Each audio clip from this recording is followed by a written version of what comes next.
진행을 하도록 하겠습니다. 그래서 이제 생명체가 갖고 있는 여러 가지 특징이 있는데 그 중에 가장 생명체를 구분하는 한 가지 특징하고 생명체를 설명하는 게 굉장히 어렵지만 가장 중요한 특징이라고 생각하는 것이 이제 저희가 학자들이 얘기하는 게 리프로덕션입니다. 그러니까 자기랑 똑같은 개체를 자기의 힘으로 만들 수 있느냐 없느냐가 이제 생명체와 생명이 없는 것을 가르는 중대한 이제 기준이 되는데, 그래서 생명체가 똑같은 개체를 계속 만들어낼 수가 있습니다. 물론 그냥 만들어내는 건 아니고 원료가 들어가야 되는데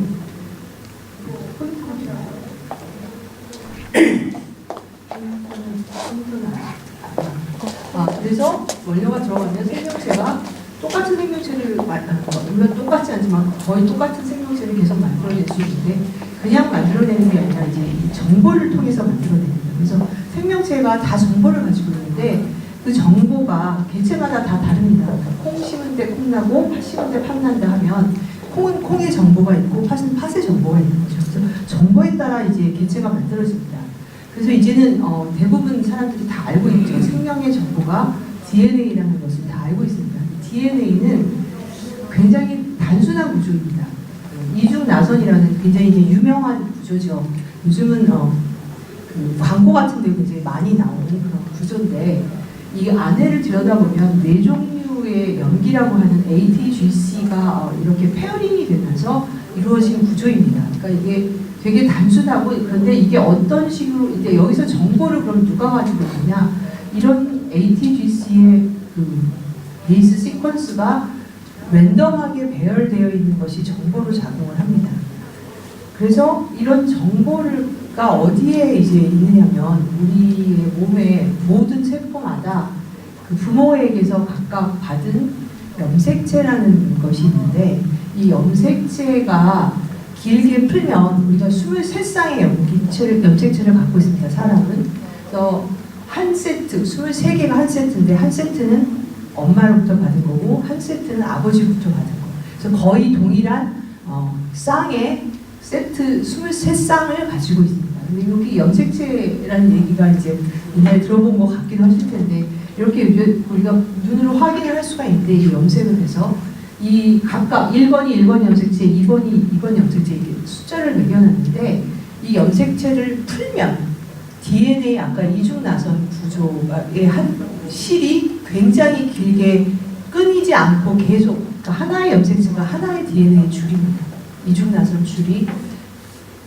그런데 이 세포는 눈에 작아서 보이지 않지만 이 세포 안에 있는 이 염색체의 DNA를 다 풀어서 연결하면 한 3m 가까이 됩니다. 그러니까 상상을 해보실 수 있을 것 같아요. 이게 세포 안에 들어있을 때 얼마나 감겨있을지, 타이트하게. 그러니까 마치 털실이 풀면 한 줄이지만 굉장히 심하게 감겨있는 그런 털실 뭉텅이 하나하나가 염색체라고 생각을 하시면 되겠습니다. 그래서 이제 사람들이 이 생명현상을 이해하기 위해서 이 정보를 알면 될 거라고 생각을 했습니다.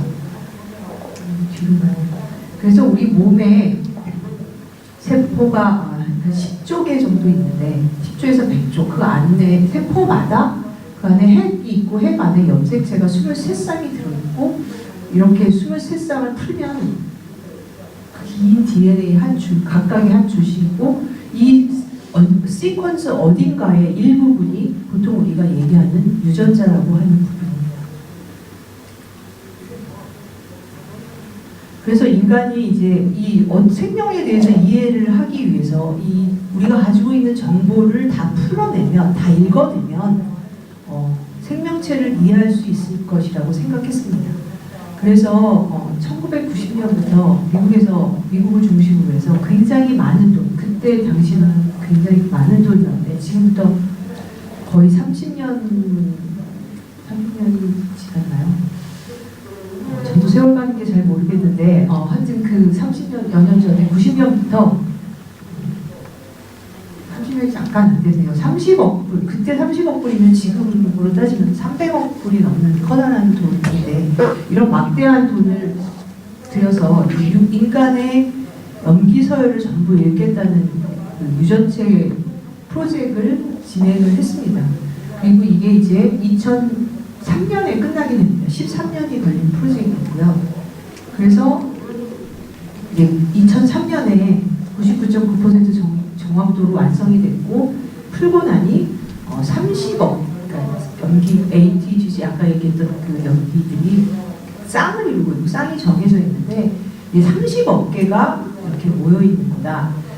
상상이 잘 안 가시겠는데 이 A4 용지에다 ATGC라고 알파벳으로 써서 그걸 가득 한 페이지당 써서 그거를 그 종이를 쌓으려서 한 88m 정도를 쌓아 올린 게 그 정도의 양이 한 개인이 갖는 유전 정보의 양이라고 생각하시면 됩니다.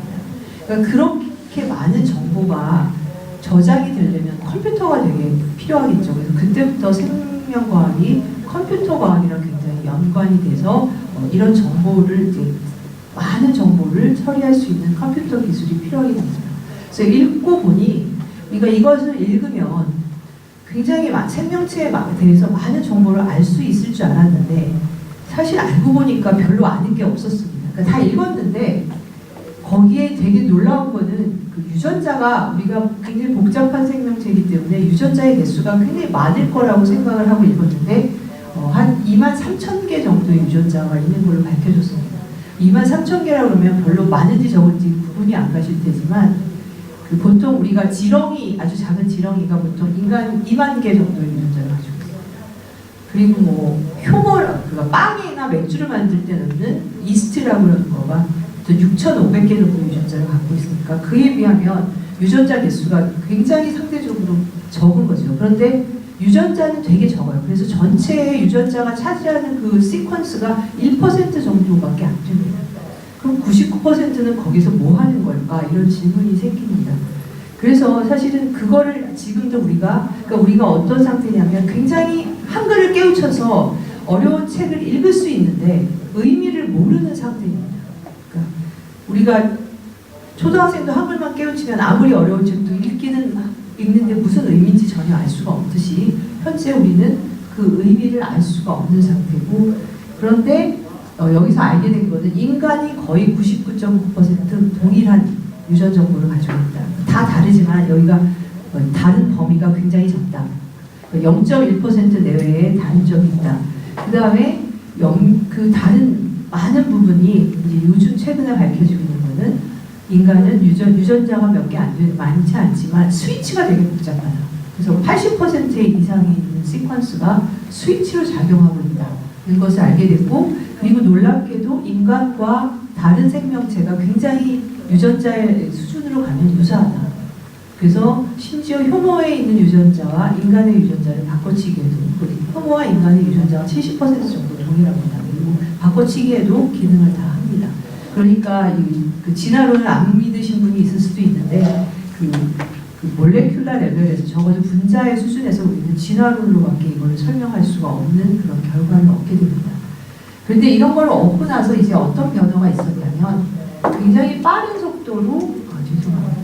그러니까 처음에 이게 30억 불 한 사람의 유전 정보를 읽는데 30억 불이 들었지만 이게 진행되는 사이에 테크놀로지가 굉장히 빠른 속도로 발전을 하면서 이게 끝날 때쯤 되면 한 100만 불 정도면 한 사람의 시퀀스를 다 읽게 되고 100만 불이 이제 이 프로젝트가 끝난 지 한 지금 5년 정도 됐는데 그 사이에 너무 빨리 발전을 해갖고 이제 100만 원 정도면 한 사람의 유전 정보를 다 읽는 시대가 되었습니다. 이거는 이제 그 전에 나온 책들이고요. 그러니까 $1,000 개놈 시대가 열렸다. 그러니까 100만 원 정도의 금액으로 우리가 자기 유전 정보를 다 읽을 수가 있고 그 중에서 유전자 부분만 읽겠다. 그러면 10만 원 정도면 읽을 수 있습니다. 관심 있으신 분은 읽어보실 수 있습니다. 그런데 이게 무슨 그래서 이제 유전자에 대한 정보가 많이 축적이 되면서 사실은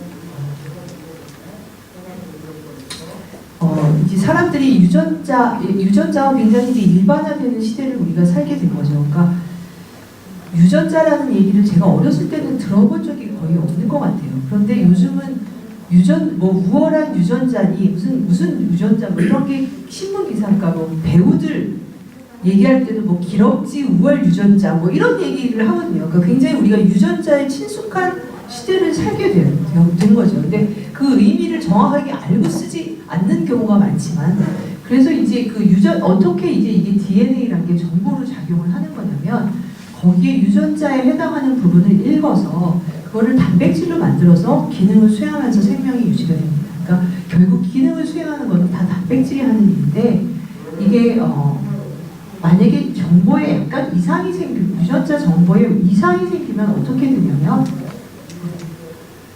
예를 들어서 이게 복잡하지만 그냥 보시면 여기 뒤에 유전자의 시퀀스가 이렇게 있었어요. 그냥 이렇게 이중나선이 있었는데 여기에 시퀀스에 뮤테이션이 생겼습니다. 뮤테이션이라고 하면 아까 얘기했던 ATGC의 랜덤 시퀀스가 원래에서 다른 걸로 변하거나 아니면 이 부분이 뭐 뭉텅 빠졌거나 이런 걸로 의미합니다. 그렇게 되면 무슨 일이 생기냐면 단백질은 아미노산이라는 걸로 되는데, 얘가 이 정보에 따라서 아미노산이 순서대로 와서 붙으면서 단백질이 만들어지는데, 정보가 바뀌었기 때문에 이 부분에 다른 아미노산이 들어가게 되죠. 이거 쉽게 그려놓은 거예요. 그러면 단백질이 되었을 때 구조가 다르게 됩니다. 우리 몸에서 3차 구조가 만들어졌을 때 구조가 다르게 그려놨잖아요. 여기 4번, 여기 3번 이렇게 이해하기 쉽게 되는데, 구조가 다르게 되면 단백질은 구조로서 기능을 하는데 기능을 못하게 됩니다. 그러니까 병이 생기게 되는 거죠. 그래서 이게 보통 얘기하는 유전병의 원인입니다. 유전자에 이상이 생겨서 나타나는 질환을 보통 우리가 일반적으로 유전병이라고 얘기를 합니다. 그래서 사람들이 사실은 자기의 유전 정보에 대해서 여기 100% 만족하시는 분들이 이 방에 주로 앉아 계신지 잘 모르겠지만, 사실 우리가 유전 정보가 유전자라는 게 DNA인지도 모르고 유전자라는 게 있는지 없는지도 명확하지 않았던 그 20세기 초반에 처음으로 유전 현상이 나타나는데, 그게 왜 나타나니까 그거에 대한 연구를 과학자들이 하기 시작할 무렵에 토마스 하디라고 그 테스라는 작품을 쓴 유명한 소설가가, 이 사람이 관심을 갖고 있던 걸까 아마 부조리한 현상이었다고 합니다. 종교건 관습이건 개인에게 굉장히 부조리한 여러 가지 문제에 관심을 갖고 있던 이제 소설가이자 뭐 시인이자 그랬는데, 이 사람이 그 당시에 그 유전이라는 시를 썼습니다. 그 과학이 잘 몰랐던 그 시절에도 이걸 쓴 게 그 유전이라는 거가 굉장히 부조리하다고 생각을 했던 것 같아요. 자기가 원해서 이런 정보를, 특정 정보를 갖는 상황이 없는데, 이게 세월이 유산이라고 물려줄 때 관상, 목소리, 눈알 모양 그런 거가 자기의 의지와 관계없이 정해지는 거고, 그게 나로서 끝나는 것도 아니고 인간이 헤아릴 시간의 거리를, 그러니까 시간을 초월해서 넘어서 계속 전달되는 이 유전자가 이런 굉장히 부조리하다고 생각을 했던 것 같은데, 뭐 부조리하다고 생각하신 경우도 있을 거고 다행이다라고 생각하는 경우도 있겠지만, 하여튼 이런 생각을 오랫동안 했던 거죠. 인간의 마음속에 사실은 이 유전 현상이 되게 부조리하다라고, 그러니까 자기가 원하지 않는 걸 자기가 받아서 태어나니까. 그래서 결국 특히 이제 이런 부조리가 극대화된 경우가 아까 얘기했던 것 같은 유전병입니다. 유전질환.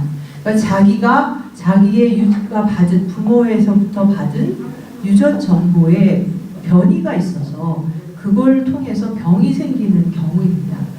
그런데 우리가 많은 병들, 예를 들어서 뭐 암이나 고혈압이나 이런 병들은 하나의 유전자가 잘못돼서 생기는 질환이 아닙니다.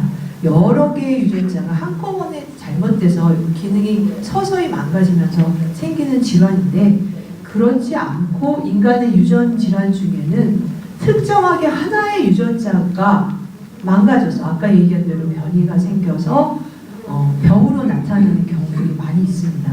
그래서 그런 경우 중에 유명한 것만 여기 이렇게 이제 정리를 해놓은 건데, 뭐 그냥 모르셔도 됩니다. 그냥 이게 인간의 아까 염색체가 23개가 있다고, 22개랑 성염색체 X랑 Y가 있어서 이런 24종의 염색체에 각각 염색체마다 어떤 유전자의 변이가 생겼을 때 어떤 유명한 유전 질환이 하나의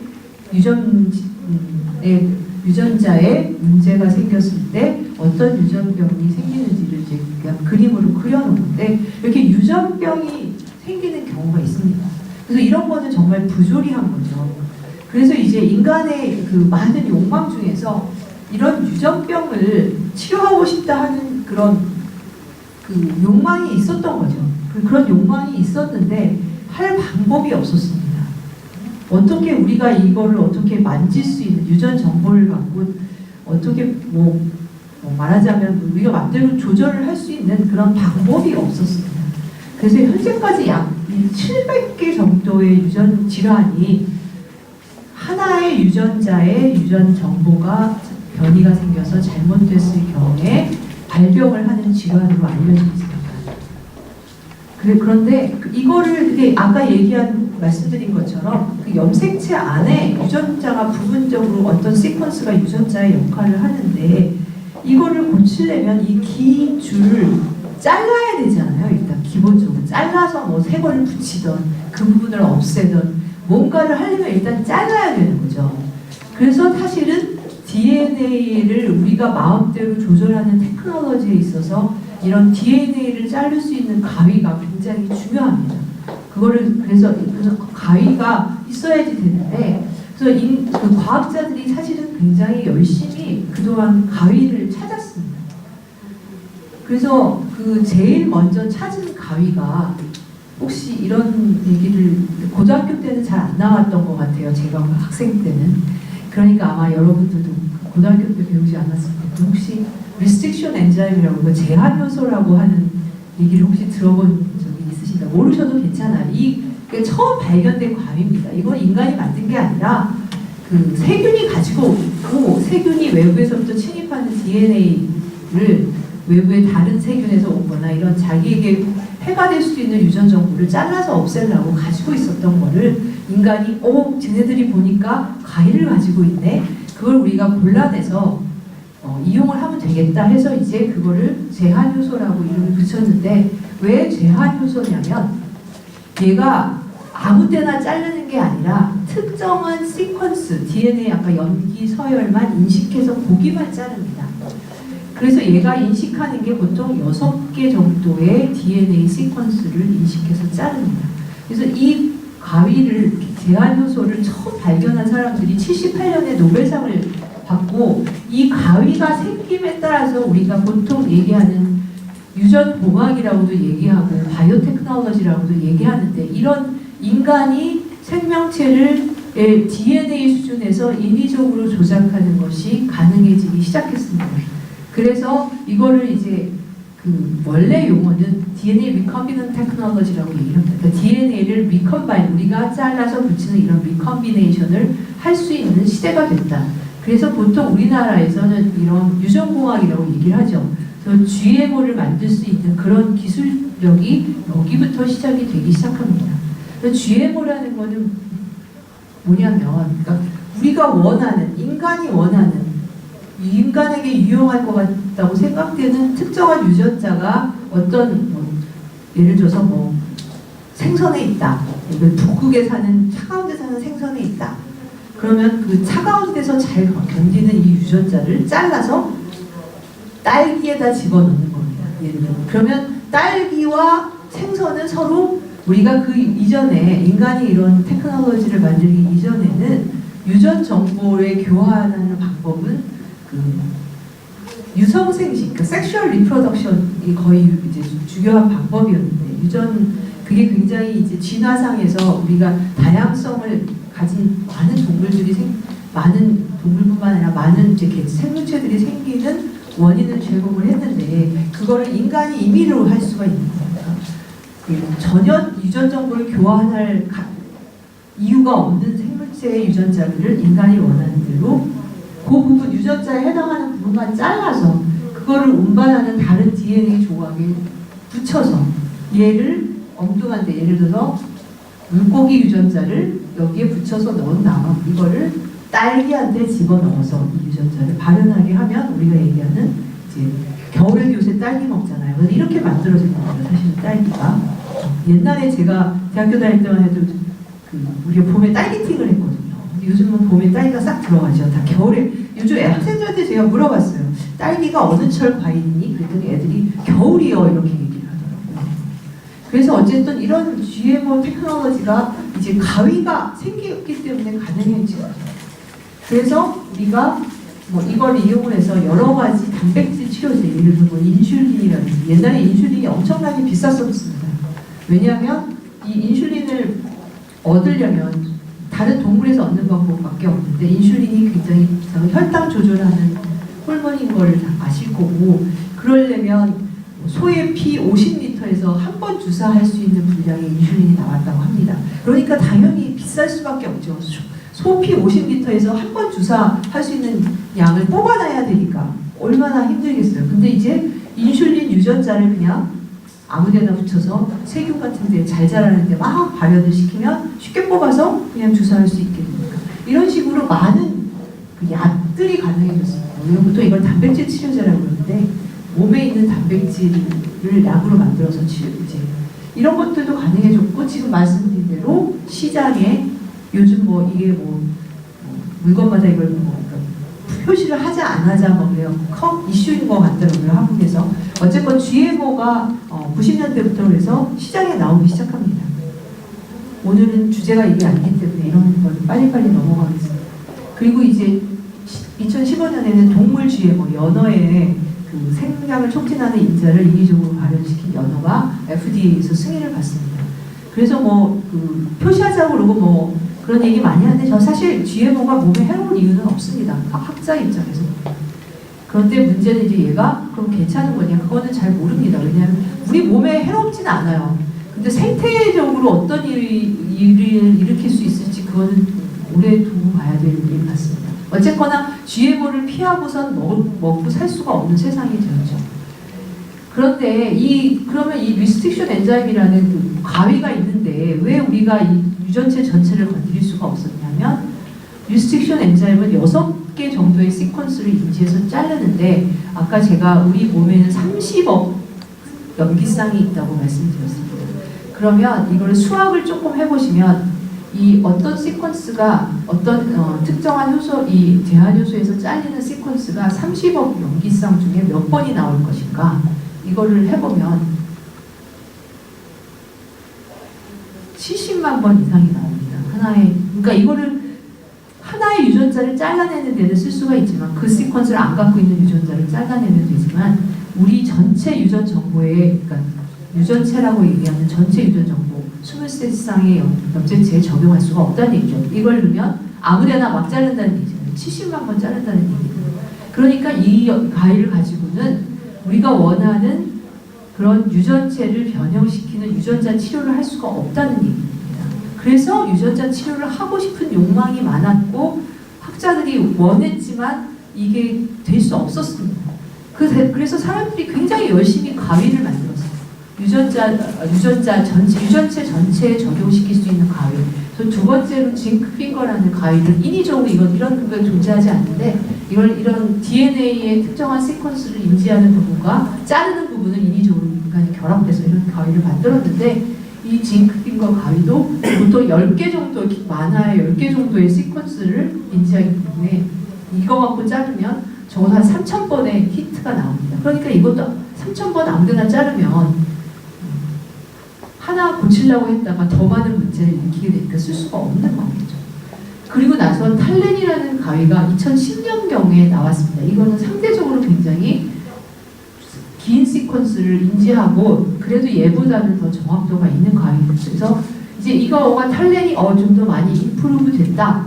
그래서 이제 우리가 한번 유전체에 대해서 고치는, 유전체 전체를 우리 마음대로 교정하거나 편집하는 일을 혹시 해볼까 하던 즈음에 오늘 말씀드릴 보통 요즘 굉장히 유행하고 있는 새로운 가위인 크리스퍼라는 가위가 등장을 하게 됩니다. 이게 2013년입니다. 얼마 안 됐습니다, 어떻게 보면. 그런데 이 가위가 너무나 획기적인 가위라서 이제 커다란 파장을 일으키게 되죠. 크리스퍼라고 얘기를 하는데, 이것도 뭐 인간이 만들어낸 게 아니라 이것도 세균이 가지고 있는 겁니다. 세균이 살기 위해서. 영어로 된 화면을 보여드려서 죄송한데, 그래서 크리스퍼라는 게 이제 굉장히 긴 이름입니다. 원래 영어로 제가 읽지 않겠습니다. 더 헷갈리실 것 같아서. 크리스퍼라는 게 특정한 세균이 갖고 있는 유전자의 이름입니다. 근데 이 유전자 안에 어떤 특정한 리핏이 들어있고 그리고 그 바로 옆에 유전자를 자를 수 있는 캐스나인이라는 가위가 같이 붙어있는 그런 유전자 군입니다. 유전자 이렇게 붙어있는. 근데 이게 왜 사실 이 유전자가 발견된 거는 1990년대예요. 초예요. 그러니까 꽤 오래됐는데 그동안은 얘가 무슨 일을 하는지 몰라서 가위로 사용을 하지 못하고 있었던 거죠.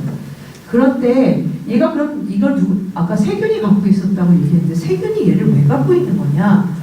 그게 이런 크리스퍼라는 유전자 안에 보니까 세균을 못 살게 구는 바이러스가 있거든요. 인간도 저도 얼마 전에 감기 바이러스 때문에 거의 한 달 이상 고생을 했는데 인간을 괴롭히는 바이러스가 있듯이 세균도 세균을 괴롭히는 바이러스들이 있습니다. 그래서 세균 바이러스가 들어오면 세균 바이러스가 갖고 있는 유전 정보를 이 안으로 집어넣어가지고 그 얘를 복제를 막 한 다음에 자기 세균을 많이 만들어내려고 합니다.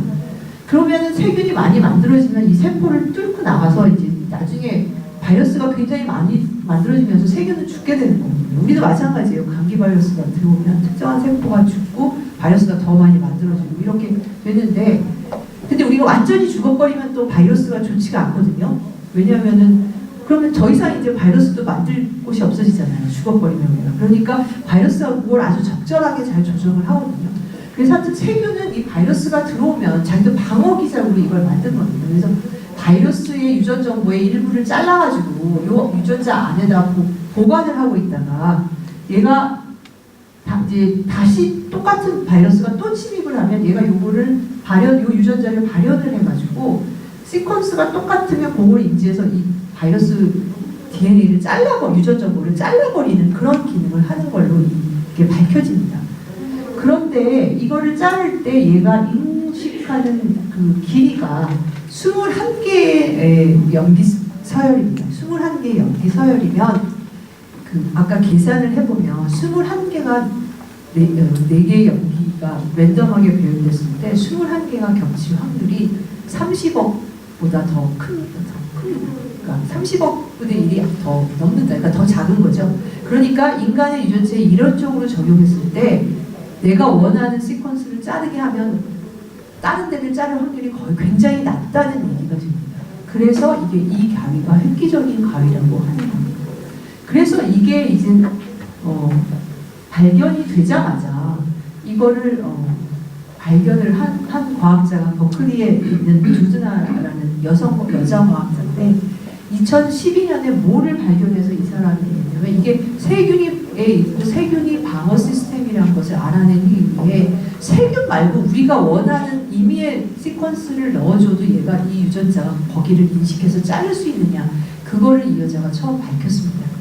그래서 이게 진짜 그 세균에서만 작동하는 게 아니라 다른 모든 세포에서 적용될 수 있는 가능성을 여는 거죠. 그래서 사람들이 2013년부터 이제 거의 미친 듯이 이 시스템을 모든 종류의 세포와 생명체에서 적용하기 시작합니다.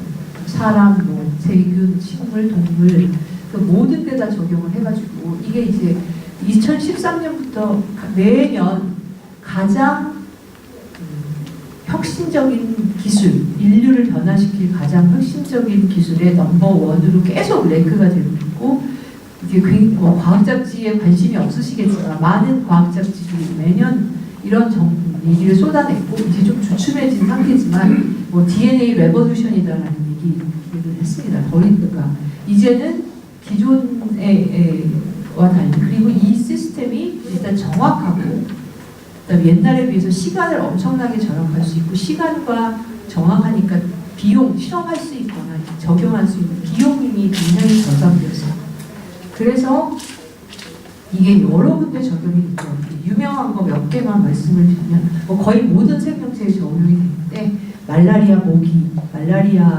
인해서 1년에 죽는 사람들이 한 200만 명 이상이 된다고 합니다. 그래서 말라리아 병원충이 말라리아 모기에 기생을 하고 있는데 이 말라리아 모기가 없어지면 기생충이 거기에 기생을 못할 테니까 말라리아 모기의 생식에 관여하는 유전자를 아예 이걸로 날려버리는 겁니다. 유전체 전체에서 모기 유전체에서 그렇게 날려버리면 모기가 더 이상 생식을 못하면 모기 자체가 없어지면 병용도 없어질 거라고 생각하는 이제 그러니까 모기를 멸종시키겠다 이런 실험을 적용을 했고, 물론 이게 생태적으로 문제가 생길 수도 있기 때문에 굉장히 잘 방어한 시스템에서 못 나가게 하고 실험을 했다고 합니다. 그런 경우가 있고, 아니면 말라리아 균에 대한 항체를 이미 만드는 모기를 유전자를 변형시켜서 말라리아 균에 저항하는 항체를 갖고 있는 모기, 이런 식으로 이제 말라리아 모기를 없애는 데 사용이 됐고, 뭐 식물체의 거의 모든 먹거리에 적용이 됐습니다. 그래서 뉴욕에 제가 이름을 잊어버렸는데 굉장히 그 유명한 바이오텍 기업이 레스토랑을 열었습니다. 뉴욕 시내에. 혹시 기사를 보신 분이 계실지도 모르는데, 그래서 이 레스토랑은 굉장히 유명한 셰프를 고용을 해가지고 매주 주말에 그 뉴욕이나 미국의 VIP들을 이 레스토랑으로 초청을 해서 근사한 저녁을 대접을 한다고 하는데, 이 레스토랑이 뭐가 특별하냐면 여기서 사용하는 식재료는 모두 다 크리스퍼 유전자의 방법으로 유전자 변형이 된 식재료를 사용을 합니다. 그러니까 얼마나 많은 모델 생명체에 적용이 됐으면 그걸로 모든 요리가 가능한 정도. 제가 본 조금 끔찍하다고 개인적으로 생각했던 기사는 소의 뿔이 있는데 소뿔 때문에 농부들이 많이 다쳐서 소의 뿔을 만드는 유전자를 제거한 소를 만들어 성공했다, 이런. 그래서 제가 이거는 이제 유전체 전체 정보를 변화시키는 거고, 조금 이따 말씀드리겠지만 이게 유전될 수 있도록 배아에서 이거를 해야 되거든요. 그러면 계속 이제 소는 한 몇십 년이 지나면 뿔이 있는 소와 뿔이 없는 소로 종이 나누게 되는 게 아닌가, 이런 생각이 들었습니다. 그러니까 뭐 뿔을 나중에 제거하는 게 비인도적이라서 이 뿔이 없는 소를 만들었다, 이렇게 얘기를 하는데, 저는 개인적으로는 판단이 잘 쓰지 않습니다. 뿔을 나중에 제거해서 소가 아픈 게 더 비인도적인 건지, 아니면 아예 인간의 편의에 따라 뿔을 없애는 게 더 비인도적인 건지, 뭐 그런 판단이 잘 쓰질 않습니다. 그러나 어쨌든 거의 모든 오르가니즘에 적용이 되었고 사람한테도 적용이 되었습니다.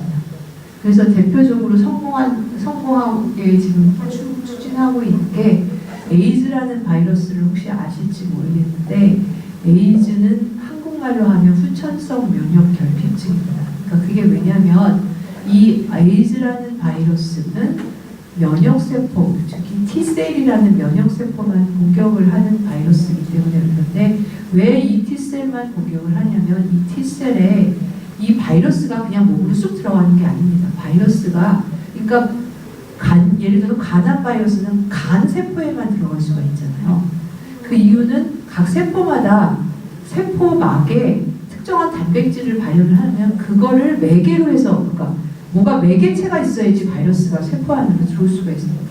그래서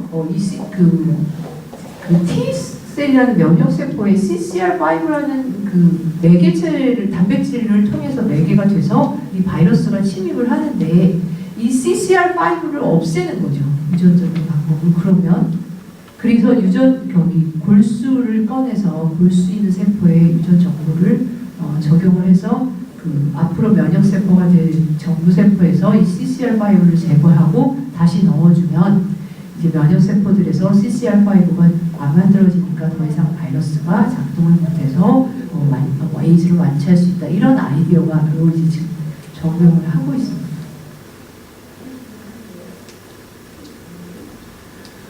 그리고 이제 재밌는 거는 이게 아까 이 크리스퍼라는 그래서 이걸 적용할 때 그 크리스퍼라는 유전자, 세균이 갖고 있는 유전자에서 우리가 자르고자 하는 시퀀스를 임의적으로 갖도록 그 DNA를 변형시킨 다음에 그거와 가위를 발현시킬 수 있는 유전자를 같이 세포 안에서 발현을 하게 해줬습니다. GMO를 만드는 것과 동일한 방법으로 외부의 유전자를 발현시키는 것은 다 GMO 방법이기 때문에.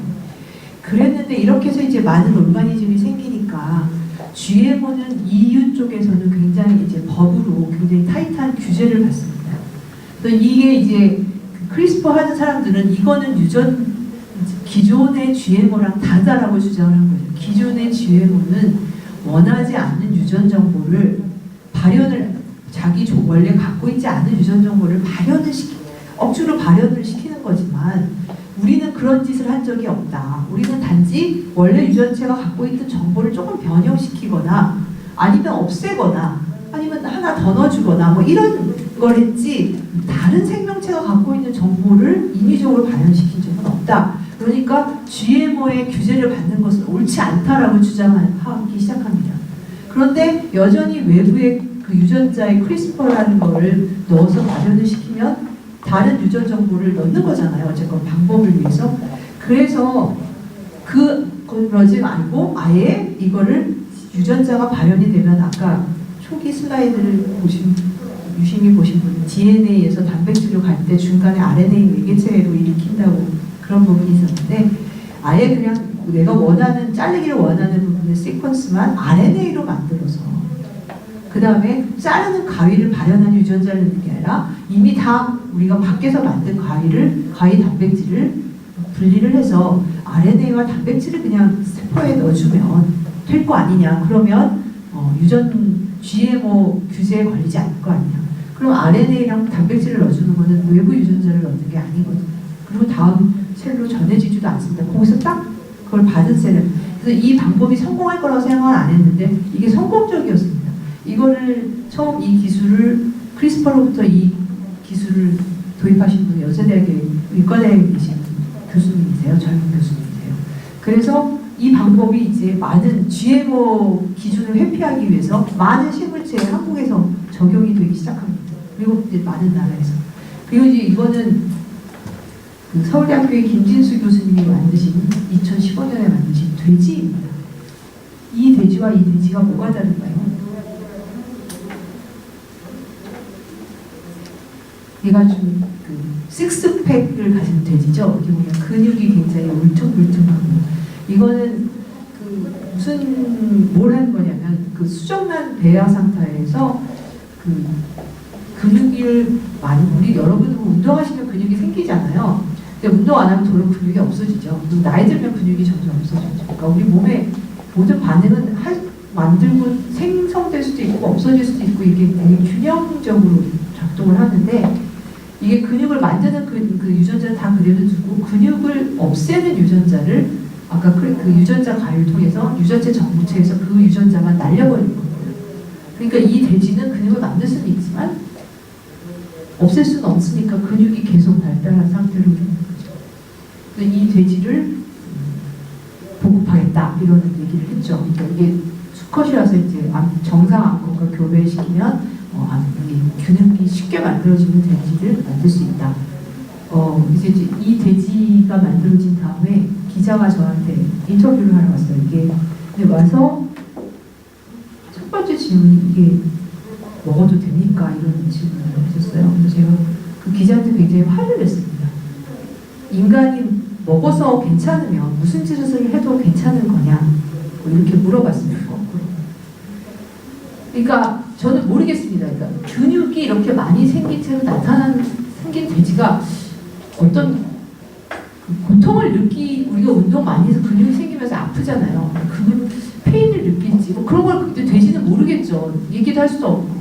몰라 어쨌건 이런 돼지를 만들어졌는데 우리가 이런 거를 볼 때 뭐 먹어서 괜찮은가? 우리나라에서 대부분의 관심은 그건 것 같아요. GMO의 관심도 다 먹어서 괜찮은가? 먹어서 괜찮다고 제가 말씀드렸죠. 그럼 먹어서 괜찮은 건 다 괜찮은 건가? 뭐 여러 가지 질문을 던질 수가 있습니다. 그래서 이런 일이 있었고 아까 HIV를 말씀드렸고 그 다음에 뭐 여러 가지 유전병이 지금 유전체 전체를 조정할 수 있는 그런 방법이 생겼기 때문에 이걸 이용을 해서 뭐 암 치료법도 개발하고 있고 여러 가지 유전자 질환에 대해서 치료법을 개발하려고 노력을 하고 있는 중입니다. 그리고 이 와중에 이게 이제 제네틱 골드러시라는 건데 그러니까 금광이 서부에 발견되면서 사람들이 막 몰려든 것처럼 이 유전자 가위를 이용을 하는 그 많은 벤처 스타트업들이 미국에서 우후죽순처럼 생기고 그런 회사들이 이제 아주 빅파마들과 이제 이런 것들을 인수하면서 굉장히 많은 돈을 끌어들여서 그 여러 가지 이제 제가 되게 유명한 회사만 여기 적어놨는데 이 회사 그리고 아까 이거를 개발했던 초기의 과학자들이 다 이 회사를 다 차렸기 때문에 이 회사들을 다 가지고 있고 막대한 이제 연구비를 끌어들이고 있고 지금 사실은 굉장히 유명한 소송이 붙어 있죠. 버클리 대학에서 이 테크놀로지를 처음 가능하다는 걸 보여줬던 아까 얘기했던 두즈나라는 과학자, 버클리에서 이제 특허를 냈고 MIT에 있는 뺑장이라는 과학자가 이거를 인체에 적용할 수 있다는 걸 거의 이제 간발의 차이로 냈는데 버클리가 먼저 논문을 발표를 했는데 특허를 MIT에서 속성으로 해갖고 뭐 하루가 이틀 먼저 접수를 해서 서로 자기네가 우선권이 있다 그래서 세 개의 소송이 붙어있는 상태입니다. 막대한 돈이 걸려있고 그리고 김진수 교수님이 이제 이 크리스퍼를 한국에서 굉장히 선도적으로 잘 하시는 분인데 그분도 회사를 가지고 있죠. 뭐 커다란 정부기도 가지고 계시지만 회사를 가지고 계십니다. 그러니까 이게 굉장히 이제 델리키트한 문제죠. 그러니까 연구가 잘 되면 회사의 주식이 엄청나게 뛰어올 수 있는 그런 상황이고 이런 것들이 이제 단순히 이거를 뭐 과학의 윤리로만 판단을 하기도 어려운 그런 상태입니다. 그래서 이제 이 유전체 교정을 하게 되는데 이거를 이제부터 체세포와 생식세포 수정란 이런 얘기를 드려야 될 것 같아요. 우리 몸은 아까 한 10조 개 정도의 세포로 되어 있다고 말씀을 드렸습니다. 10조 개의 세포는 그런데 계속 내가 아기 때 가지고 태어난 세포를 지금까지 갖고 있는 세포는 없습니다. 우리 몸에 있는 세포의 99%는 1년 내에 다 새 걸로 바뀝니다. 그러니까 우리가 특정한 세포의 유전자 가위를 이용해서 유전체 정보를 바뀐다 하여도 그게 영원하지 않다는 거예요. 예를 들어서 혈액세포 같은 경우에는 수명이 한 40일에서 60일 되죠. 물론 본메로 스템셀을 꺼내서 하면은 계속 거기서 나오는 세포들이 변할 수 있지만 그리고 우리 몸에 꺼낼 수 있는 세포는 혈액세포밖에 없습니다. 여러분 자기 세포 꺼낼 수 있는 게 있어요. 피에나 볼 수 있는 세포는 꺼낼 수 있지만 그 이외의 세포는 꺼낼 수 있는 세포가 없습니다. 그러니까 체세포에 이런 유전자 가위를 적용을 해서 유전체를 교정하거나 편집하는 거는 별 의미가 없습니다, 사실. 그래서 다른 모든 오르가니즘에 적용될 때는 다 씨앗이나 아니면 배아의 수정란에다 적용을 했습니다. 그래야지 거기서 유전자 변형이 되어서 개체가 나오면 완전히 개체 전체의 유전 정보가 바뀐 개체가 나오게 됩니다. 그래서 이거를 사실은 효과적으로 하려면 수정란에 해야 되는 거죠. 그래서 이거를 해야도 되는, 그럼 사람한테 해도 되는가? 아까 뭐 돼지니, 뿔 없는 소니, 뭐 근육질 돼지니 이런 것들은 다 수정란에서 하고 이거를 이용해서 사실은 우리가 쥐를 굉장히 많은 유전자를 없애는 쥐들을 만들고 있는 중입니다. 왜냐하면 이래야지 유전자들의 기능을 우리가 알 수가 있기 때문에. 우리가 유전자가 몇 개 안 돼도 기능을 아는 게 그렇게 많지 않거든요. 10% 정도밖에 안 됩니다. 인간이 저 기능을 알고 있는 유전자. 그래서 이게 생식세포 수정란에다 적용을 해야지 유전자 편집이 효과적인데 이걸 과연 해야 되는 것이냐에 대해서 여러 가지 논란이 있을 수도 있습니다. 근데 논란을 하기도 전에 과학이 너무 빨리 가기 때문에 이게 2013년부터 보급되기 시작했는데 2015년에 벌써 인간 배아에 중국에서 이것을 적용을 합니다. 인간 배아에 적용을 했는데 이때 이제 정상적인 게 아니라 불임 치료하고 남은 폐기된 배아에 정상 염색체가 아닌데 갖고 하지만 이게 인간 배아에 직접 실험을 하고 그 전에 그러니까 하는 사람들이 나가는 속도에 비해서 그 사회과학이나 이런 사회 시스템이 이거를 인지하고 거기에 맞는 제도나 이런 것들을 만들어가는 속도가 너무 느리기 때문에 이게 하고 있는데 벌써 인간 배아에 적용이 됩니다. 그 중국은 별로 이런 거에 대한 공산국가이기 때문에 레귤레이션이 없습니다. 그래서 그 중국에는 이런 연구를 하는 팀. 그래서 2015년에 이제 이 논문이 발표됐을 때 막 전 세계가 발칵 뒤집히면서 급히 전 세계에서 이 중요한 이 유전자 가해를 연구하는 학자들이랑 그 상원, 뭐 하원, 뭐 FDA 이런 사람들이 전부 다 모여서 이것을 어떻게 갖고 가는 게 좋을까 논의를 합니다. 그런데 거기서 나온 결론은 과학 발전은 그대로 갖고 가되 인간 배아에는 적용하지 말자. 뭐 이런데 이거는 뭐 규율이 아니라 그냥 합의문 정도입니다. 아무런 법적 구성력도 없고 뭐 안 지켜도 어떻게 할 수가 없고. 근데 이런 사이에 2016년에 또 중국에서 인간 배아에 적용을 합니다. 근데 그때는 1년밖에 안 지났는데 사람들이 이미 익숙해져갖고 그렇게 반발이 심하지 않았어요. 그리고 작년에 이런 논문이 발표가 되죠. 오레곤 대학의 미타리 포브 교수랑 서울대 김진수 교수가 공동 연구를 해서 인간 배아에 아까 그 유전자를 집어넣는 게 아니라 RNA랑 단백질만 집어넣는 그 방법으로 인위적인 유전자를 집어넣지 않았다. 그리고 정상적인 그 유전자, 아까 배아, 정상 배아에다 집어넣어서 암호 발생 초기까지 문제없이 됐다. 성공적으로 이때 없앤 유전자 하나를 치료한다는데 이게 뭐 죽구사한테 관련된 유전자가 아니고 신장 기능에 관련된 유전자라서 운동선수가 되는 데는 부적합한 유전자의 문제가 된 그런 유전자에 이제 고쳤다. 그런 게 발표가 됩니다. 그래서 그 전까지는 이거를 하느냐 마느냐가 논란이 됐었는데 사실은 과학기술은 첫번 누가 해버리면 그 다음에는 이미 기술은 다 열려졌다고 보는 건데 이게 그렇게 어려운 기술이 아닙니다. 그래서 이제 맞춤하기 시대로 가는 거죠. 시간이 없기 때문에 여러분 잘 아시겠지만 게타카라는 영화를 보면 이게 97년에 나온 영화인데 이게 공상과학 영화입니다. 그래서 거기에 보면 아기를 배아를 이렇게 부부가 띄워놓고 의사가 이 배아는 뭐 무슨 특징이 있고 이 배아 우리가 어떻게 유전체를 교정했고 얘는 여자고 얘는 남자고 뭐 이러면서 어느 배아를 고르겠느냐 부모한테 고르라 그러는 장면이 있습니다. 심심하시면 들어가서 그런 시대가 이제 공상과학이 아닌 거죠. 이제 실제 가능한 거죠. 그런데 저는 이제 이런 질문을 던집니다. 유전병을 치료하기 위해서 배아 유전자 치료를 꼭 해야 되니까. 그런데 어차피 지금 아까 말씀드린 것처럼 하나의 유전자가 우리가 유전자의 기능을 아는 게 아까 10%밖에 안 된다고 말씀드렸고 그 다음에 우리가 유전자 개수가 상대적으로 적다는 얘기는 뭐냐면 하나의 유전자가 하나의 기능만 수행하지 않는다는 겁니다. 그러니까 발생 단계에 따라서 한 유전자가 여러 가지 기능을 하는 것들이 많이 보고가 되어 있습니다. 그래서 함부로 유전자를 넣고 빼는 게 사실은 어떤 사이드 이펙트를 갖고 있는지 잘 알기가 어렵습니다. 그런 문제가 있고 그런데 지금 그 유전병에 적용을 한다면 아까 말씀드린 것처럼 하나의 유전자가 문제가 생긴 경우에만 생각해 볼 수가 있는 거죠. 여러 개가 망가진 경우에 여러 개가 어떤 기능을 할지 모르기 때문에 어차피 적용을 할 수가 없습니다. 그런데 우리가 시험관하기를 하잖아요. 어차피 유전자 가위를 적용을 해서 유전체를 변형시키려고 하여도 어차피 시험관하기에서 해야 됩니다. 그래서 수정을 여기서 시켜서 그 유전체에 뭐나 자르거나 고치고자 하는 유전 정보를 여기 수정란에 넣어서 그렇게 해서 고쳐서 해야 그래서 이제 그렇게 된 것만 착상을 시켜서 애를 낳아야지 유전병이 고쳐진 그러니까 많은 과학자들이 자기네가 이런 연구를 하는 이유가 유전병을 고치기 위해서라고 얘기를 하기 때문에 제가 이런 말씀을 드립니다. 그런데 이렇게 하지 않아도 그래서 여기 이제 초기에 이제 IVF 그러니까 시험관하기를 하면 수정란이 이제 분열을 하기 시작합니다.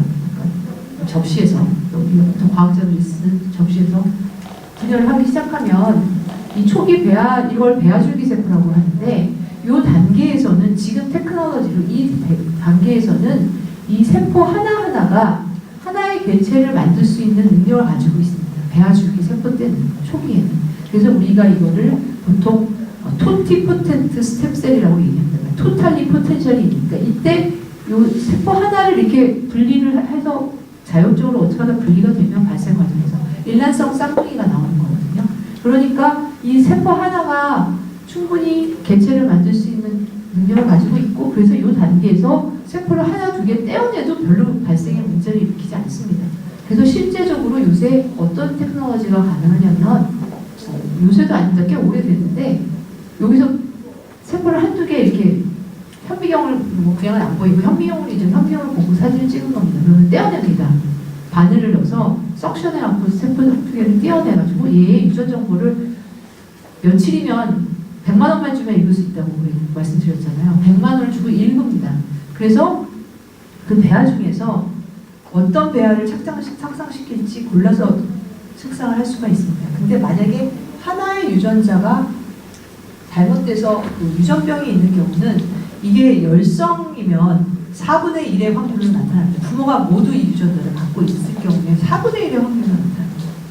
그리고 우성이면 2분의 1의 확률로 이 문제가 있는 유전자를 가진 개체가 나타나기 때문에 이 테크놀로지만 사용을 해도 충분히 유전병이 문제가 없는 개체를 골라서 아기를 낳을 수가 있습니다. 현재. 그런데 굳이 위험성이 높은 유전자 가위를 인간 유전병을 고치기 위해서 배아에 적용해야 된다는 그런 저는 그 논리적인 근거가 비약하다고 생각을 합니다. 그러니까 이미 더 안전하고 더 잘 정립된 방법이 있고 비용도 굉장히 별로 안 드는데 왜 이 방법이 아니라 꼭 인간의 유전병을 치료하기 위해서 유전체 교정을 해야 되는 것처럼 얘기를 하는 건지 그건 잘 모르겠습니다. 하여튼 이런 방법이 있다는 걸 알려드리고 싶고요. 그래서 크리스퍼라는 테크놀로지를 사용해서 그 유전체 정보를 편집하는데 몇 가지 이제 우려하는 상황이 있습니다. 사실 저는 가능하면 객관적으로 얘기를 드리려고 하는데 저는 그 NGO에서 나온 사람도 아니고 그러니까 과학이 갖고 있는 좋은 점도 있고 나쁜 점도 있고 어떤 다른 대안이 있는데 왜 이거를 해야 되는지 뭐 이런 거에 대해서 여러분이 정확하게 아시는 게 중요하다고 생각합니다. 첫 번째 분은 GMO처럼 이코노지컬한 컨선이 있습니다. 모든 생명체에 적용을 했을 때 그리고 그게 네이처랑에 그냥 열려버렸을 때 어떤 생태적인 문제를 갖고 올 수 있을까? 그 다음에 이제 이게 이걸 영어로 하면 지노 에디팅이라고 하는데 이걸 한국에서 김진수 교수가 강력히 주장해서 유전체 교정이라고 얘기합니다. 그러니까 편집이라고 얘기하면 어감이 나빠서 사람들이 굉장히 반감을 가지니까 교정이라고 하자. 이렇게 얘기해요. 교정이라고 하면 이제 잘못된 걸 고치는 것 같은 느낌이 듭니다. 근데 저는 사실 개인적으로는 제가 김진수 교수한테도 얘기를 했는데 나는 교정보다 편집이 나은 것 같다. 왜냐? 교정이라고 하면 뭐가 잘못된 거가 있다는 얘기인데 그러면 누구의 유전 정보는 잘못됐고 누구의 유전 정보는 옳다는 얘기냐, 더 맞다는 얘기냐. 그럼 거기에는 이미 가치 개념이 들어가기 때문에 더 위험하다. 그러니까 뭐 듣기가 좀 거북하더라도 편집이라고 얘기를 하는 게 낫지 교정이라고 얘기하는 거는 굉장히 위험한 가치인 것 같다. 그런 얘기를 했었어요. 근데 어쨌건 여기에 이제 유전자에 대한 가치 개념이 들어갑니다. 변이가 있는 유전자는 나쁘다. 물론 개개인의 입장에서 불편할 수도 있죠. 근데 사실은 이 유전자의 변이가 막 없었으면 이제 생물의 다양성이라는 게 불가능하거든요. 인간들도 다 교정되기 시작하면 다 똑같은 사람들이 비슷한 사람들이 만들어지겠죠. 어쨌거나 이런 가치 개념이 문제고 그 다음에 이제 대상이 무엇이냐가 문제가 됩니다. 어떤 대상에 이거를 적용해야 되느냐. 즉 질병이 무슨 질병에 유전적인 질병에 이제 적용을 한다는데 어디까지가 질병이고 어디가 아닌가 뭐 이런 여러 굉장히 철학적인 질문이 여기 들어있고 그 다음에 이게 이제 뭐 우리나라에서만 맞는다고 될 일이 아닙니다. 그러니까 과학이라는 것은 공공재적 성격이 강하기 때문에 한번 어느 나라에는 그 누구라도 한번 이거를 가능하게 하면 금방 다른 곳에서 가능하게 할 수 있습니다. 그래서 국경을 넘기 때문에 한 나라에서 뭘 레귤레이션 해봤자 그게 큰 효력을 발생할 수가 없다는 겁니다. 그리고 이제 이런 것들이 이제 근본적으로 인간이 뭔가에 대해서 이제 질문을 많이 던지게 됩니다. 철학적인 질문, 가치 판단. 근데 우리나라 같은 사회는 이것을 레귤레이션을 하거나 어떤 규범을 만들기가 굉장히 어려운 사회입니다. 제가 보기에는. 왜냐하면 우리나라의 모든 사람들을 공통적으로 통일할 수 있는 가치 기준이 우리나라는 없는 곳입니다. 그러니까 예를 들어서 뭐 특정한 종교가 다수를 차지하는 나라다. 그럼 공통된 가치관이 공유되지만 우리나라는 전혀 그런 사회가 아니고 그 다음에 굉장히 빠른 경제 발전을 이루는 과정에서 굉장히 모든 것이 효율 중심적으로 효율적이고 효용이 좋으면 괜찮다라는 그런 가치관이 굉장히 팽배해 있는 곳이기 때문에 이런 테크놀로지를 어떤 기준으로 만들어서 받아들여야 될지를 만들기가 굉장히 어려운 곳입니다. 그러니까 이렇게 만들면 저쪽 사람들이 찬성할 수가 없고 저렇게 만들면 이쪽 사람들이 찬성할 수가 없고 지금 이게 어려운 이유가 과학자 그룹, 종교인 그룹, 종교인도 무슨 종교냐 뭐 또 NGO 그룹 이런 사람들이 다 주장하는 바가 다 다릅니다. 그 중에 일부는 비과학적인 경우도 상당히 있습니다. 어쨌건 그래서 이제 유전자 치료에 대해서 우리나라가 갖고 있는 규제를 좀 살펴보면 생명윤리 및 안전에 관한 법률 47조의 유전자 치료에 대해서 나와 있습니다. 이게 2015년 12월 29일 이전의 거고요. 그래서 위에는 이게 1, 2번으로 되어 있는데 제가 보기에는 이제 이분들이 명확하게 얘기하지 않았으나 1번에 관련된 경우는 체세포에 하는 경우인 것 같습니다. 아까 말씀드렸죠. 체세포와 배아세포가 어떻게 다른지. 그 다음에 2번은 이제 생식세포나 배아에, 즉 다음 세대로 전해지는 과정에 대해서 얘기하는데, 이 체세포에 대한 경우에 뭐라고 되어 있냐면 유전자 치료에 관한 연구는 다음 각 호의 모두에 해당하는 경우에만 할 수 있다. 다만 보건복지부 장관이 정하는 질병의 예방이나 치료를 위해 필요하다고 인정하는 경우에는 그러지 아니하다. 그러니까 뭐 이런 거를 뭐 여기 써있지만 뭐 장관이 괜찮다 하면 할 수 있다 이런 얘기예요. 간단히 얘기하면. 근데 여기 제가 이제 여기 눈여겨보는 거는 유전자 치료에 관한 연구는이라고 되어 있어요. 근데 연구를 하는 거랑 실제 치료를 하는 거랑은 다른 문제거든요. 그럼 연구는 이렇게 하고 치료는 그럼 어떻게 할 수 있다는 건지 그게 굉장히 애매합니다. 그다음에 두 번째는 이 생식세포의 여기는 또 유전자 치료는이라고 되어 있어요. 배아, 난자, 정자 및 태아에 대해서 시행하여서는 아니 된다. 그럼 연구는 된다는 건지, 시행은 안 되는데 연구는 된다는 건지, 연구도 안 된다는 건지 굉장히 애매한 법률입니다. 제가 보기에는 뭐 법률 하시는 분들이 잘 알아서 정하셨겠지만 굉장히 애매한 법률이고, 그 다음에 이렇게 정해놨지만 정하고 그 다음에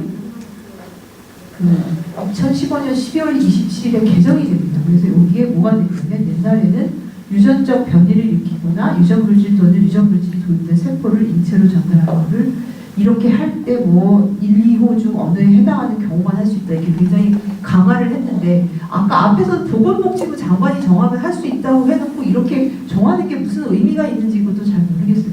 1, 2의 경우만 할 수 있다. 그렇지만 보건복지부 장관이 하면은 할 수 있다고 돼 있거든요.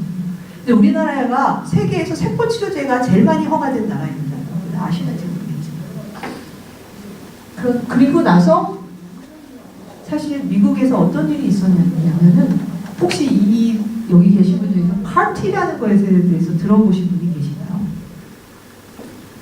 그러니까 신문들 열심히 과학난은 안 보시는 거죠. 과학난이 아니라 사회난에도 나오는데, 그러니까 일단 과학이랑 좀 비슷한 거는 다 아무도 안 보고 있는 것 같아요.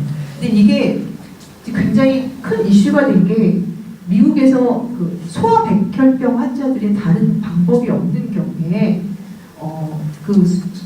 우리가 남의 세포를 쓸 수가 없거든요. 체세포는. 왜냐하면 우리가 이미 되면은 그 면역 거부 반응이 일어납니다. 다른 사람이랑 다 개체가 다 다르다는 것을 표시하기 때문에 우리 모든 세포가. 그래서 소아가 가지고 있는 골수를 뽑아서 거기 면역 세포를 유전체를 변형을 시켜서 면역 세포를 환자가 갖고 있는 세포를 뽑아서 그 환자의 유전체를 그러니까 골수세포에서 모든 면역세포가 만들어지거든요. 골수세포가 그 줄기세포입니다. 그래서 거기서 면역세포가 만들어지는데 그 중에 그 골수세포를 뽑아서 그 유전체를 그 환자에 맞게 변형을 시켜서 암세포를 잘 인지해서 공격할 수 있도록 암세포를 특별히 인지할 수 있는 그런 유전 정보로 변형을 시킨 그런 골수세포를 다시 환자의 몸에 집어넣으면 거기서 만들어진 면역세포가 그 암세포만 공격할 수 있게 하겠다는 그 방법이 CAR-T입니다. 이게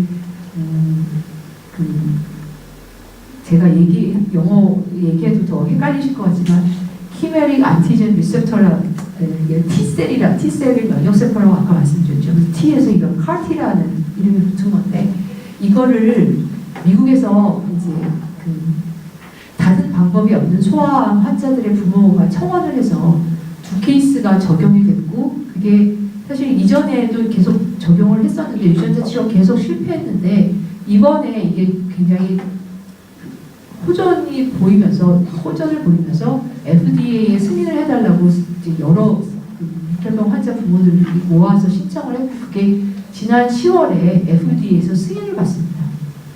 그래서 그러니까 이거는 한 회사에서 만들 수 있는 그런 제약이 아니고 환자 개개인의 세포를 뽑아서 그것을 유전자 가위를 이용해서 변형을 시켜서 도로 그 환자에 넣어서 그 환자의 면역 세포가 그 암세포를 공격 잘할 수 있게 만들어져서 그러니까 특정한 그 백혈병 암세포를 공격할 수 있게 만들어서 치료하는 방법입니다.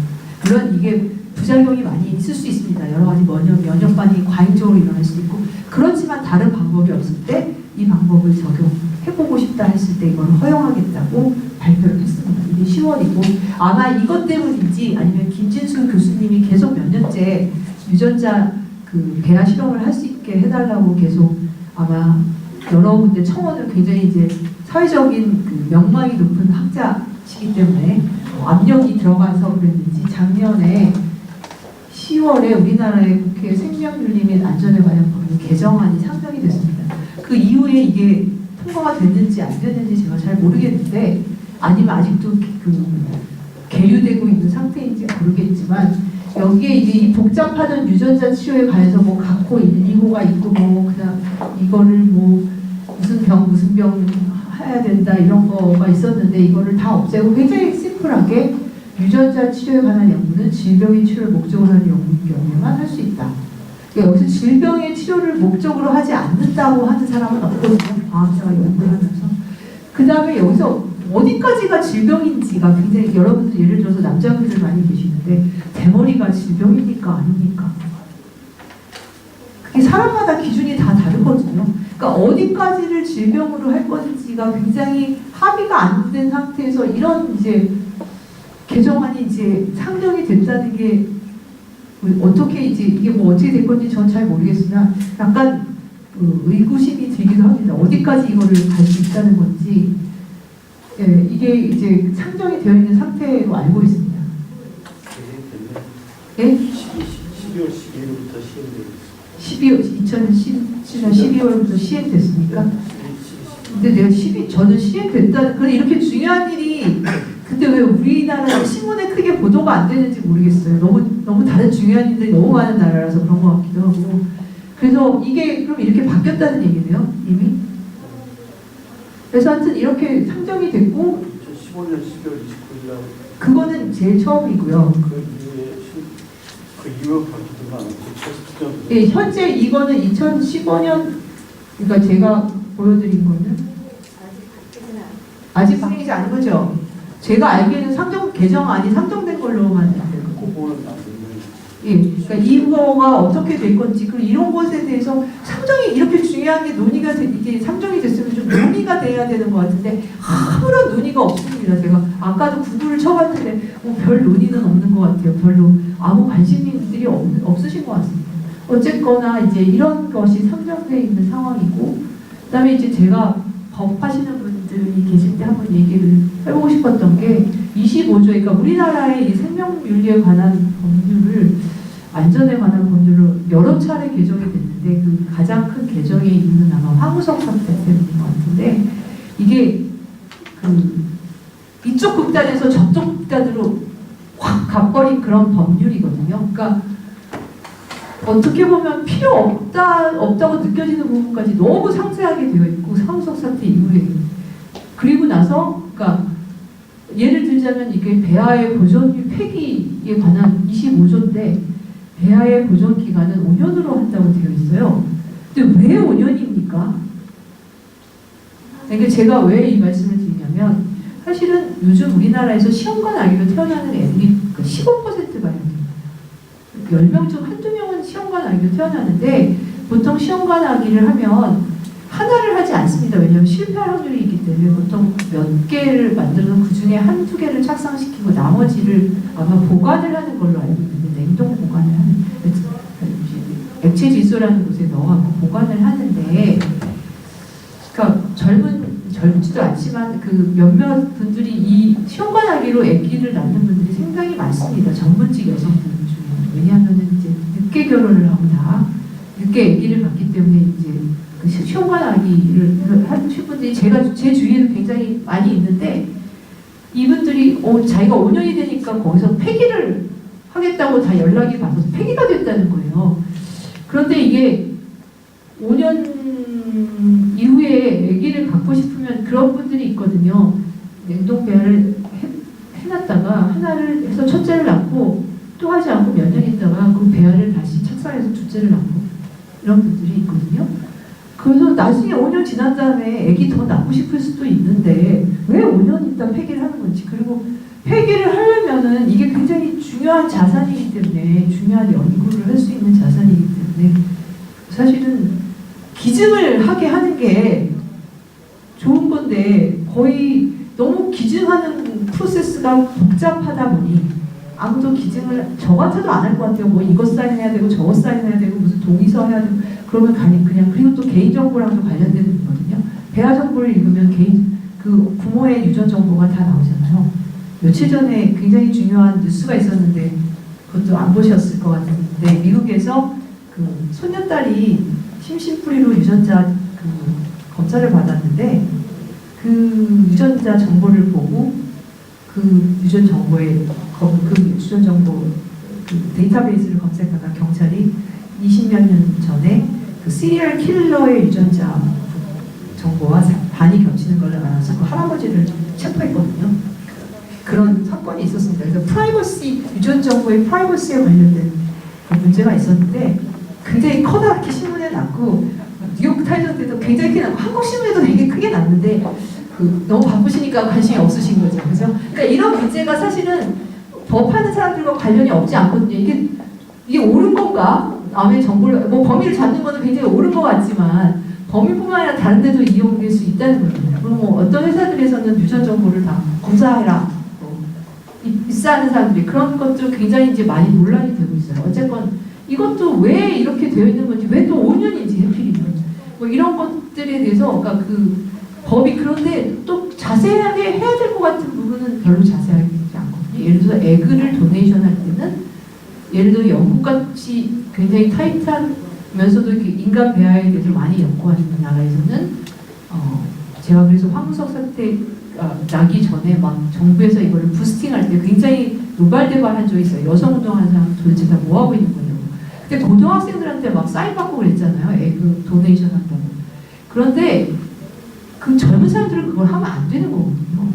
그러니까 영국 같은 데서는 뭐 42세 이상의 여성 중 더 이상 아기를 출산할 의사가 전혀 없어서 본인과 뭐 배우자가 모두 동의한 경우에 한해서 아기를 도네이션할 수 있다. 이게 굉장히 명시가 되어 있는 걸로 알고 있는데 그런 내용은 별로 없고, 굉장히 그러니까 왜 이런 내용이 여기 들어가 있을까? 이런 내용들이 이 법률에 생명 윤리 및 안전에 관련한 법률에 많이 있습니다.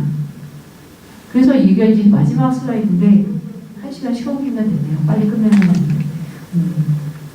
그래서 이게 연구인지 치료 목적인지에 따라서 이게 좀 구분이 돼야 되는 필요성이 있고, 어차피 우리나라에서 이 연구 못하게 한다고 해서 연구 안 할 거 아니거든요. 뭐 우리나라에서 안 한다고 해서 어차피 공동 연구로 다 하잖아요.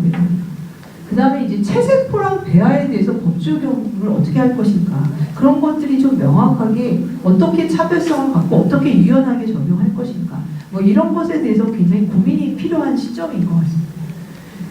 그리고 이 예를 들어서 뭐 영국이 굉장히 잘하고 있는 경우라고 보여지는데, 영국은 인간 수정 배아 관리국이라는 거가 딱 있어가지고 여기서 우리나라에 통일되어 있지 않은 것 같아요. 생명윤리 및 안전에 관한 법률이 있고, 또 보사부 고시에 가면은 보사부 장관이 명시하는 경우는 무슨 유전자 병이 아니래도 다 할 수 있다고 되어 있어요. 그래서 이게 굉장히 어느 법이 더 우선인지 저는 잘 모르겠어요. 보사부 장관 고시가 우선인 건지 이게 근데 하여튼 이게 일괄적으로 이렇게 통일성 있게 관리가 되어야 되고, 그 다음에 영국 같이 케이스에 따라서 굉장히 중요한 사안이 있으면 어떤 위원회가 구성이 되고 정말 전문가 집단이 여기서 어디까지 연구를 하게 해줄 건지 허가를 하는 그런 시스템이고, 그걸 우리나라는 허가하고 나면 그 다음에 이제 팔로우를 안 하는데 이걸 계속 연구랑 같이 팔로우를 해야 하면서 관리를 해서, 사실 영국 같은 데서 원래 시험관하기도 제일 먼저 영국에서 나오고, 그 다음에 혹시 관심이 있으신 뉴스는 잘 안 보시는 것 같지만 사이언스에 관련된 거는 제 작년쯤에 새 부모 아이 탄생 뭐 이런 뉴스 혹시 들으신 적 있나요? 그러니까 어머니가 2명이고 아버지는 1명인 아기가 태어났다. 왜냐하면은 그 엄마가 우리 세포 안에 미토콘드리아라는 게 있는데 이게 굉장히 중요한 기관인데 핵 말고 유전 정보는 핵에 들어있고 미토콘드리아도 유전 정보를 갖고 있는데, 이 미토콘드리아가 잘못되면은 에너지를 못 만들기 때문에 발생이 잘 안 되거든요. 그래서 정상적인 미토콘드리아의 를 갖고 있는 에그에서 핵을 엄마의 핵으로만 치환을 해서 그러니까 에그 도너와 엄마 핵 도너 엄마가 있고 아버지가 있고 그래서 세 명의 부모가 있는 아이가 그걸 이제 연구에서 처음 탄생을 한 거거든요. 그런 이런 식으로 이제 케이스마다 연구를 못하게 하는 건 아닌데 굉장히 잘 팔로우되고 관리가 되고 점검이 되는 그런 시스템을 제대로 좀 적용을 해야 될 필요가 있어요. 그러니까 이게 뭐 위험하니까 뭐 굉장히 문제가 많으니까 뭐 여기 못하게 한다고 해서 단순하게 생각해서 해결될 문제는 아닌 것 같습니다. 그리고 그 기술이 굉장히 빠르게 발전하기 때문에 안정성에 대한 것과 사회적 합의가 계속 달라지고 있는 거예요. 몇 년 전에 뭐 그때는 맞고 지금은 틀리다가 뭐 그때는 틀리고 지금 뭐 그런 영화도 있잖아요. 그러니까 이게 그때는 맞았는데 지금은 틀린 경우가 많은 거예요. 과학에 관련된 생명과학에 관련된 것들은 그런 것들을 그러니까 사회과학에서 빨리 이 사회과학 하시는 분들이 빨리 이 과학의 발전 추이를 인지를 해서 거기에 맞는 시스템들을 만들어가지 않으면 굉장히 혼란스러울 거라고 생각이 됩니다. 그래서 저는 여기까지 제 발표는 여기까지.